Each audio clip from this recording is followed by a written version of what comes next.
Bonjour les amis, bienvenue dans votre journal Caritas, deuxième rencontre des évêques. C'est bien fini, nous en sommes au troisième et dernière journée de cette grande rencontre des évêques.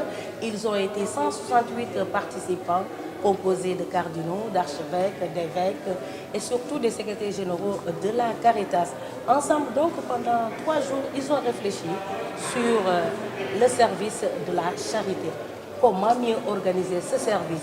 Et donc, à travers des panels, à travers des conférences, des séances plénières, à travers des échanges entre Caritas, ils ont pu retenir plein de choses dans une déclaration où je vais juste extirper quelques points.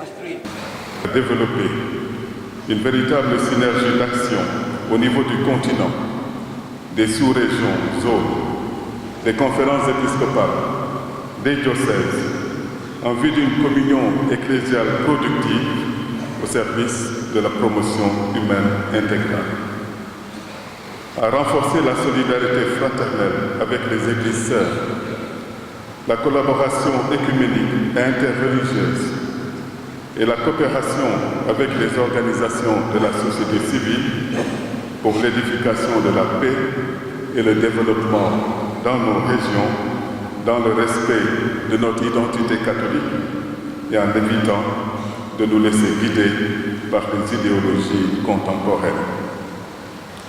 À manifester plus d'attention aux problèmes de migration et des réfugiés, aux conséquences des crises politiques et des catastrophes naturelles, et le cas échéant, de travailler de manière proactive en amont pour mieux contribuer aux pistes d'éradication des causes de la pauvreté sur un continent pourtant riche de ses populations, notamment de ses jeunes, de ses cultures et de ses richesses naturelles.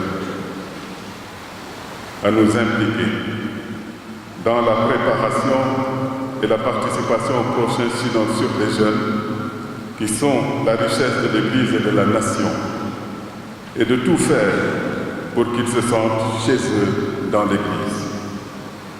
Nous nous engageons avec nos partenaires pour créer des opportunités pour eux et pour contribuer à leur formation intégrale et à leur croissance chrétienne et citoyenne.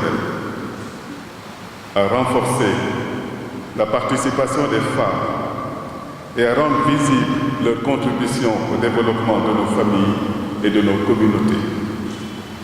À encourager les dirigeants responsables et les élites qui se mettent au service du bien commun et à dénoncer sans cesse ceux et celles qui sont corrompus et qui entretiennent la paupérisation des masses comme stratégie de maintien ou de conquête du pouvoir. Que la Vierge Marie, Notre-Dame d'Afrique, intercède pour nous.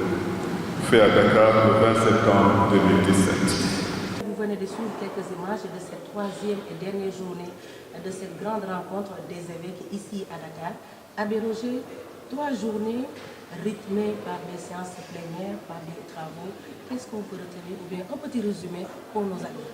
Alors on peut dire, Résolu, que cette grande assemblée des évêques d'Afrique sur Caritas s'est conclue sur de grandes décisions, notamment l'intégration des structures socio-caritatives de l'Église en Afrique, à l'image de ce qu'a fait le pape François dans la mise en place de ce nouveau dicastère pour le développement humain intégral. Voilà.